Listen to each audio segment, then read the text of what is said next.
Hello and welcome to episode 5 of our Newshire campaign. In the last episode, we allied Goed and then we very quickly gave up that alliance because, well, this, as you can see, is not going too well for Goed. Laurent is going and absolutely thrashing them.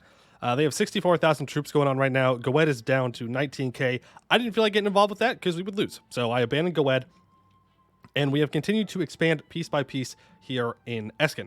Now, right now, we are at war with Luciande, who is fully occupied by us. We own every province of theirs. And their ally up here is being besieged by Anbennar and Encardia because Encardia has tried to jump in on our war and take advantage of that and is also attacking Luciande. Now, I want to vassalize Luciande and fully annex Encardia in this war, if I can. The problem is they have a lot of troops. So Encardia themselves has 22,000, and the Order of the Iron Scepter has 20,000, and then Anbennar has 6, which I'm not too worried about. So what I need to do is get my troops to move back down here. That way we can rush down the Order of the Iron Scepter and get them out, and then it should be a rather easy war for us. Rather easy war. Now, I don't know... Oh, there's colonialism. I don't know if the Order of the Iron Scepter's troops are up here or not. I guess we're going to have to find out. But here's what we're going to do. We're going to... I know someone wanted me to take this right here for good borders, and I think we will. It might cause some loyalty issues, but we'll survive. We'll go ahead and we will make them a vassal. We will take a bunch of money, and boom. And there we go. We are now going to assume leadership in the war, which means that we can call on all of our allies to come to our aid because we are being attacked. And they must defend us from these egregious attacks. And what we're going to do is siege all of this down real quick. Honestly, we don't even need to siege everything down from these guys. This is probably enough right here to get them out of the war.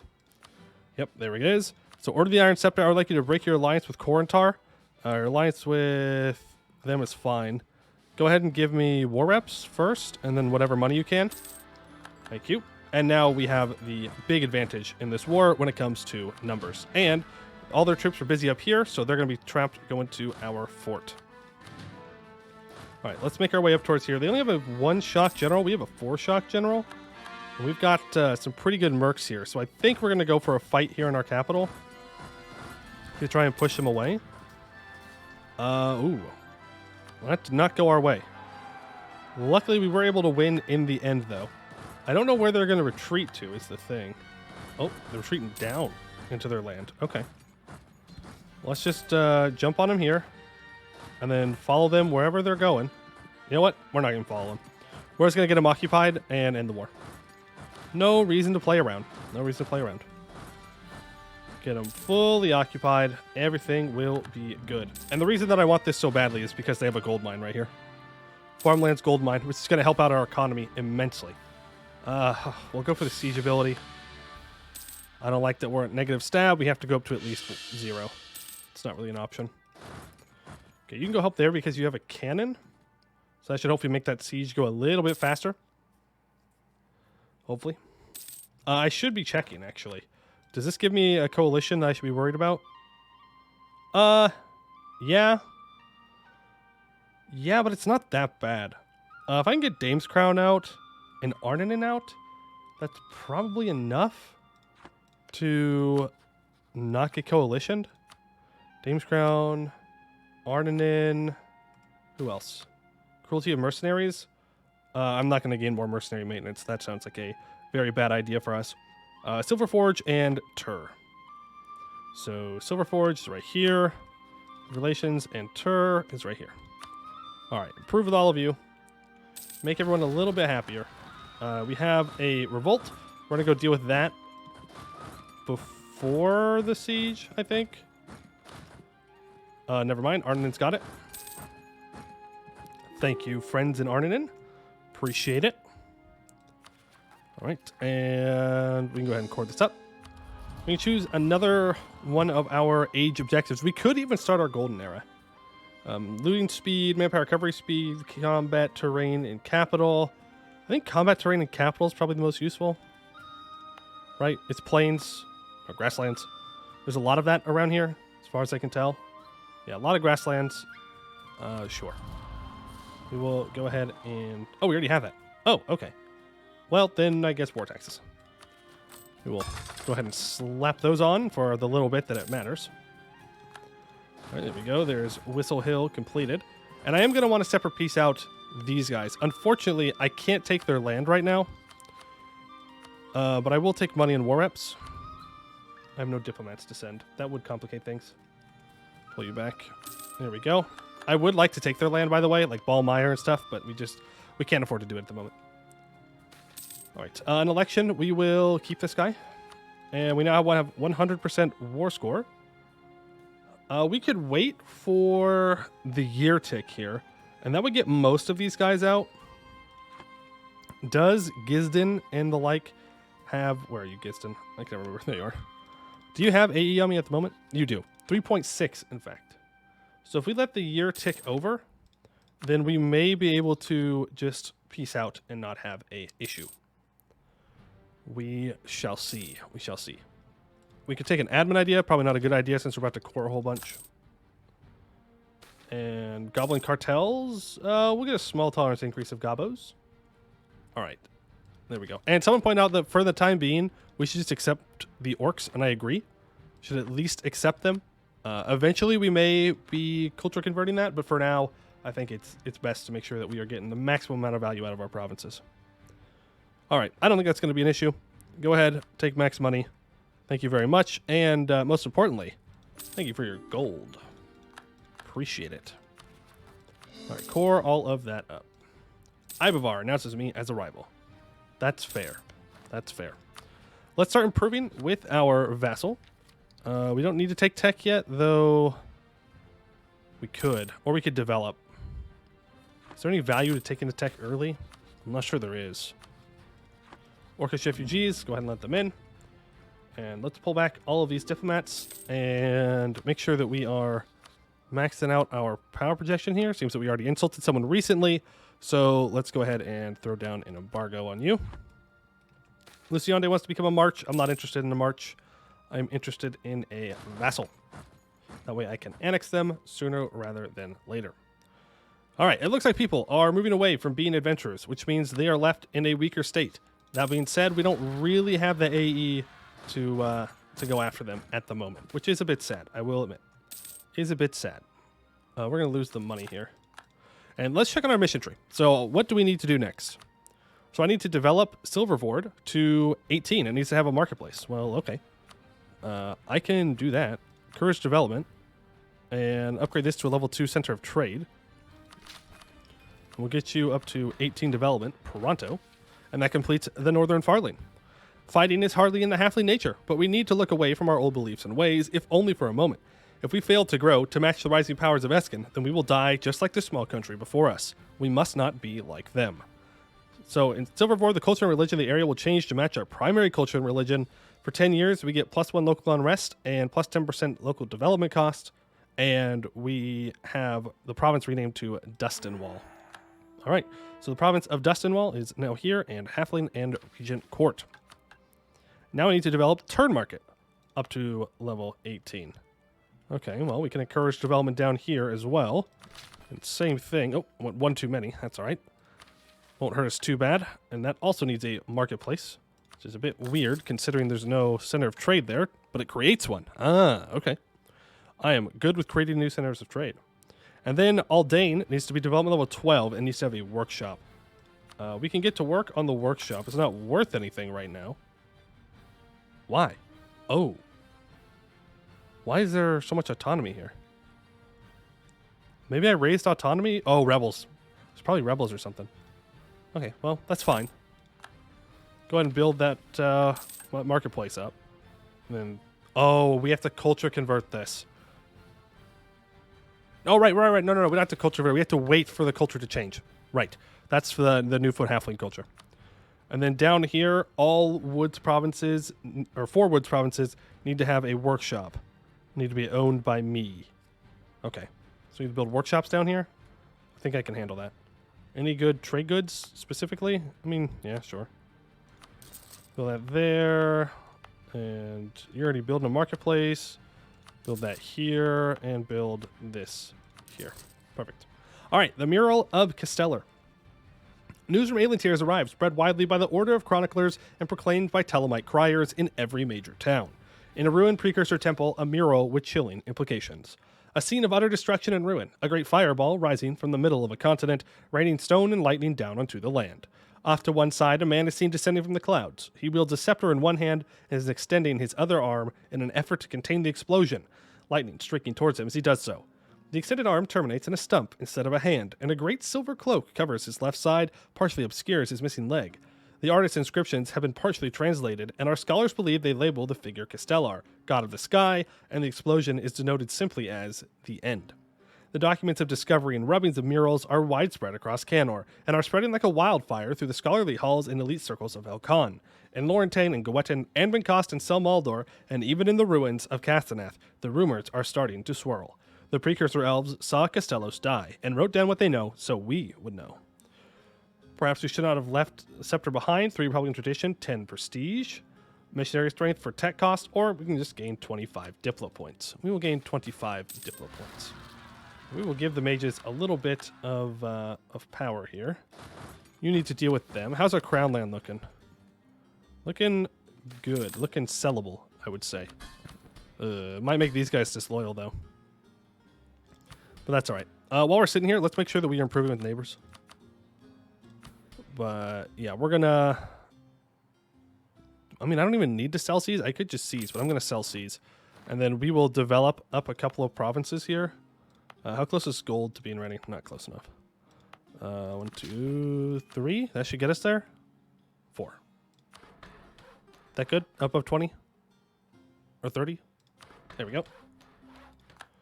Now we are back up above 30 and looking good. We have more money to spend, so let's build more workshops. Make sure that some down in here, the ones that even have value, are good to go. For temples, not too worried about that. Marketplaces, not too worried about that. We should think about building some more forts, to be fair. Unfortunately, if this is a better defensive fort, but this is a better fort to protect our lands, it will prevent people from just walking past Dustinwall. We could also just make Dustinwall the fort, because it is on the White Walls of Castanor, which gives it 25% defensiveness, which makes that much better. And we can have one here eventually. Or we could build a fort down here. I kind of like that idea more. Cancel this and build a fort in Oatmere Wood, or Ordmere Wood, because this will prevent people from just walking up in this direction. We'll do the same thing down here. We'll probably build a fort, probably right here on Hushdell. Forts in Eskin can be a little tricky because the terrain, there's a lot of flat terrain around. So you got to be a little bit creative about how you do things. All right, Frozen Mod's getting dunked on. Love to see it. The Eastern Farthing, that marketplace, is done building a turn market. So, we have more than a few halfling immigrants in our lands, celebrating our recent conquests of the lands north of our realm. Already, they rush to fill the fertile lands of the people who came before them. Using this as a model, alongside our advancing farming techniques, we can provide for even more immigration into our nation. The woods of Marasker could prove a promising start. The culture in the area and the religion will change to match our stuff. We get renamed Second Turnwell. We get a center of trade and a permanent claim on some areas. I believe those areas were 1 province short. And our truce with you is up in 1507. You're allied to Marhold, who I would not say is a threat anymore. You are allied to Korntar and Marhold. Guaranteed by Frozema still. I don't really care. Sword Covenant and Kugdir. You're allied to Elekand. Elekand is super weak now because they settled and they don't have the crazy amounts of stuff to do. Are they still... They are still Kedis, so we could probably get some decent... we can probably take these for a small amount of aggressive expansion. Because they're a different culture and different religion compared to everyone else around them. Yeah, but we'll get this second idea done first. Orkward Forts. Despite the many forces of the Marsher Lords, the sacrifice of Corrin, and the endless adventurers, Eskin is still a land replete with orcs whose wish is to destroy all that is fair. Even though we wish to be left in peace, that does not mean that we cannot defend ourselves. The Orkward forts were constructed to hold back these greenskin monsters from our new home. Well, we're going for a bit of a different path here with our Newshire. One that's a bit more accepting of orcs. Let's hire these 8,000 mercenaries here. And we're going to go ahead and do a quick, cheeky little war on these guys. Go ahead and pull back our relationship guy, diplomat. That's the name. The relationship guy. Good job, Poey. Good words. Good words.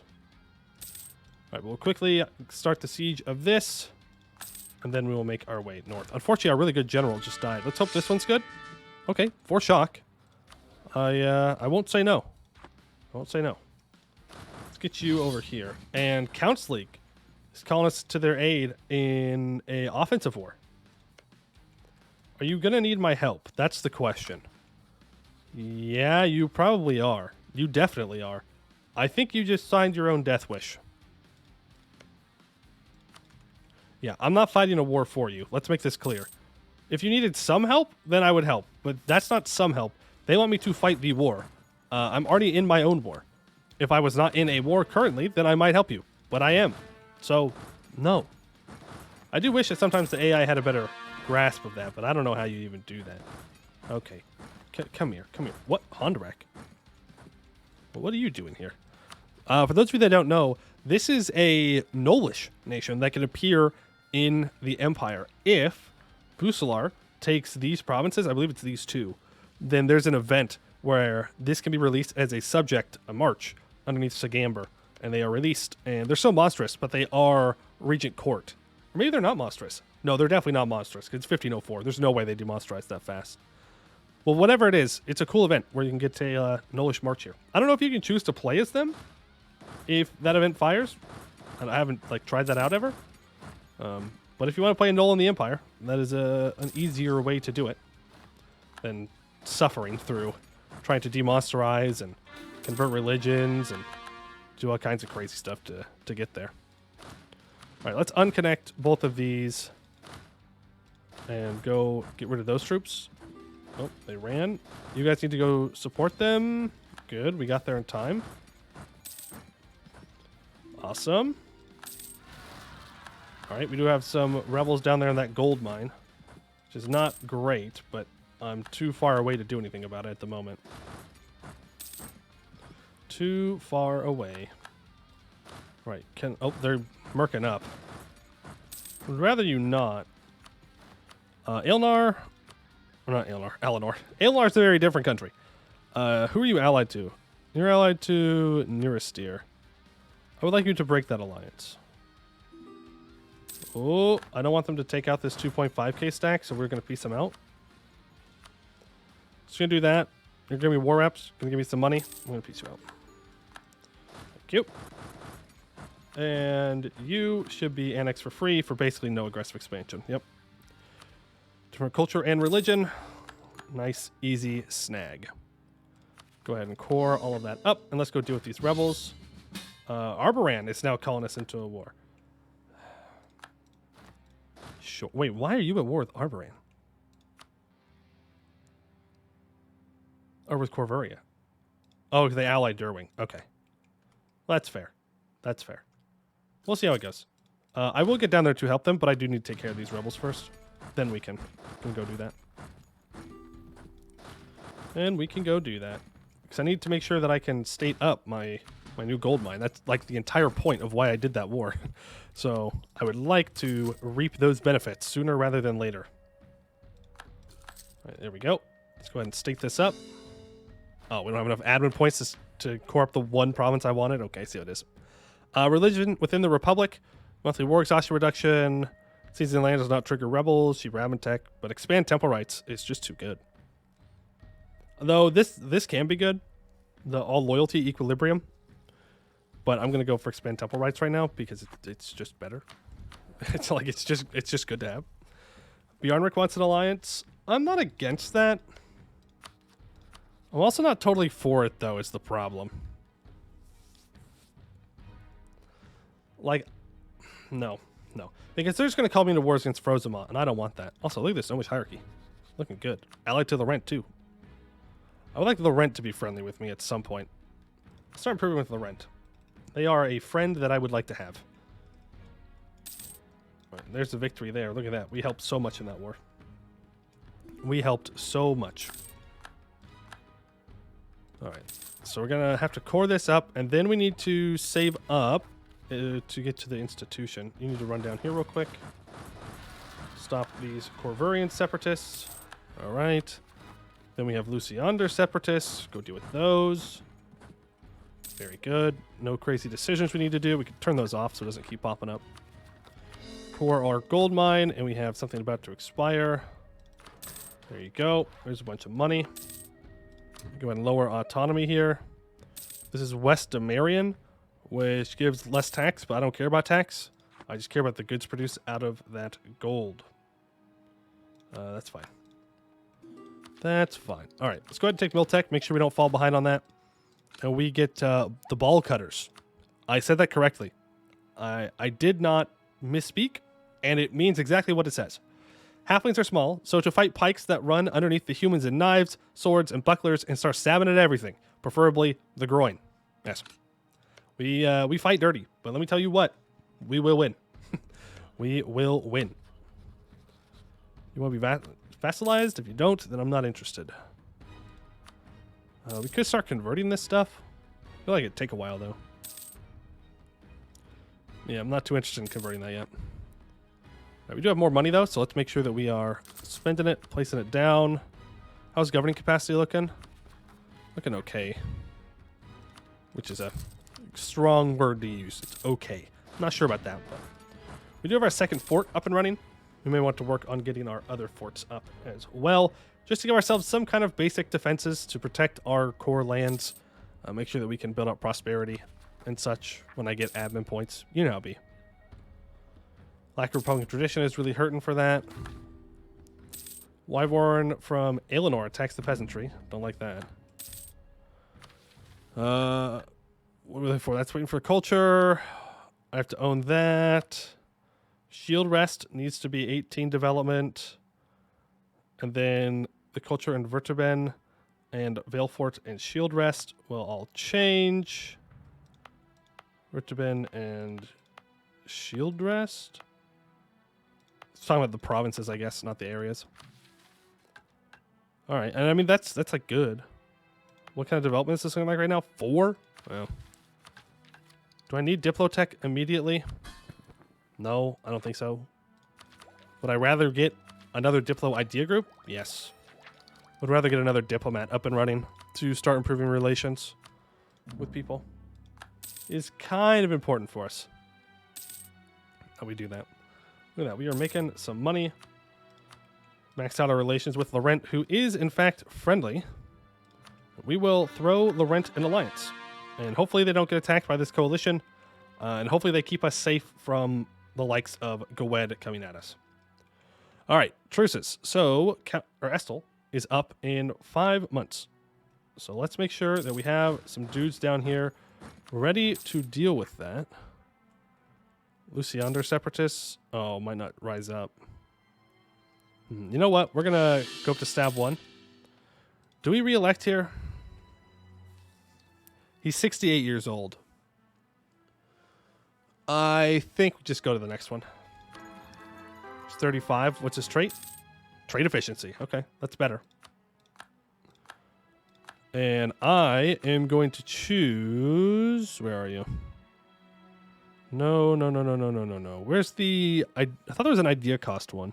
Am I crazy? It's right here. The Dame. Idea cost minus 10%. Because we do need to get through both admin and Diplo ideas, both of which are very important for us. So we will make that a little bit cheaper for us. Just a little bit. Okay, send over this 8,000 to help with this war. Anytime. Oh, it's over. The truce is up. I'm just sitting here like, well, I'm waiting for the truce. It's like, well, you can go for it whenever you want. Can I vassalize you? No, you're too big. Because that'd be kind of a huge play. Vassalize Marhold far on the other side of everything. We'll stay here. There's Sword Covenant. Ooh, okay, they're going to need help. You need to go deal with them. Ooh, this is not good. They have a War Wizard. All right, cool. I had to try to bail my vassal out at least. Was not successful, but we got there in the end. Took him out. All right, now we just have to wait. No, we just have to wait. Can you prevent any rebellions? Maybe. We'll see. Profiteering in Hudzel. Luciande likes us less. That's fine. They love us right now, so it doesn't matter. Doesn't matter. And we have a lot more money. We're making great money right now. This is more money than I thought we were going to be making at this point in the game, which is good to see. Good to see. Okay, so I think we're going to build a fort here in Hushdell because I want to build a fort here in Luckless Redoubt eventually, and that's just like good spacing. So go ahead and get that started. And then you know what? Get that started right now. Because it is Luciande's capital, so there's no harm in having a level 3 fort here just chilling. I quite like that idea. Can also go ahead and get some claims on you. Pull that back, and let's get some claims on Anbennar, because I do want to take their stuff very badly. Ballmeyer and Free Tower specifically. That way, nobody in the Empire, like specifically my ally, Arboran or Gwed, can take that away from me. Because if we look at the region's map mode, all of West Castanor we're eventually going to need to own. Which this province is a part of. This is part of the Forlorn Vale. And for the Forlorn Vale, we're going to need to own the Cursewood State and the Whistlevale State. So, going to want to make sure that we can do that. Also, Countess League got dunked on, but, I mean, they kind of asked for it. Don't call me in to fight your wars for you. Not very kind thing to do. All right, we'll take all of this. How many troops does Marhold have? 14,000? Vampire lords in our vassal. Imagine that. Well, I'm not going to go fight those. Yeah, they can have all the vampire problems they want. I mean, oh, wow, that's crazy. My vassal has vampires? I did not know this. Wow. Also, can you stop taking my stability away, you son of a gun? I need my stability, please, and thank you. Castellos is dead. He's dead, I say. Dead, dead, dead. Move here, because I will forget. I will forget between now and then. Pamphlets spread across Canor and the Divin Hall like wildfire. The claims printed there more inflammatory than the hottest embers. Castellos, the ruling god of the Regent Court, is dead. Published by the Order of Chroniclers, the printings detail murals located in an ancient precursor ruin containing vast carvings depicting the whole course of precursor civilization. The last of these murals appears to have been made after the ruin of Aelintir and depicts a deity named Castellar, known to Canorians as Castellos, trying and failing to prevent the calamity. Copies of the mural are printed on the back of every pamphlet so that all can see the sky god's end, and the Telemite town criers shout the words on the rooftops, Castellos is dead. In addition to the rapidly spreading pamphlets, a radical group of apprentice mages within the Magisterium became convinced of the chronicler's claims and hatched a plot to seize the Tower of Adriel and use its magic amplifying properties and location in the middle of the Dame's Head to project the image of the mural on the clouds for all to see. Just a few days ago, the image of Castellar faltering before the devastation of the ruin of Aelintir appeared in the evening sky. The flickering of the mural's form against the clouds almost giving the illusion of the lightning shearing away Castellar's outstretched hand. The plotters were quickly apprehended and expelled by the Magisterium, but there was no undoing what they did. No way for the population of the Imperial States to unsee the image cast upon the clouds. The shock and anger of the chronicler's revelations have reverberated throughout Helcon, with many claiming the chroniclers are lying and demanding action against them, while others defend the chronicler's impeccable record as beyond reproach. Still, others clamor for answers from the religious leaders, most of whom are just as shocked as their congregations. The various clerics of the Pantheon offer different answers as they write a flurry of letters back and forth, and the high priests attempt to calm the situation. All the while, the question of the accuracy of the chronicler's report hangs in the clergy's head, for if they are correct, then for all these years, the Regent Court has been led by a dead god. And we lose 2 stability. Who needs stability, right? Stability. Overrated. Overrated. I really don't want to go fight Marhold. But they're not going to give up unless I do. I got too many rebels and stuff to deal with. We'll go for manpower recovery speed. Not that we necessarily need it, but it'll be helpful. All right, we'll move these 2 stacks around. 4 uniforms. We will re-elect this guy. And there is the Cordite Proclamation. And this is where we're going to pause. Okay? So we're going to call it for today. Do we flip Cordite? That is my question to you. Do we flip Cordite, or do we try and stay Regent Court? Okay, and I know what some of you are going to say. You're going to say Cube. You got to pick one of these first. Okay, you can't skip this. We can say Regent Court, which is the religion we are now. or we can convert to coronate. Let me know in the comments down below what you think, but that is going to do it for today. I would like to thank you all for watching, and I hope to see you in the next one.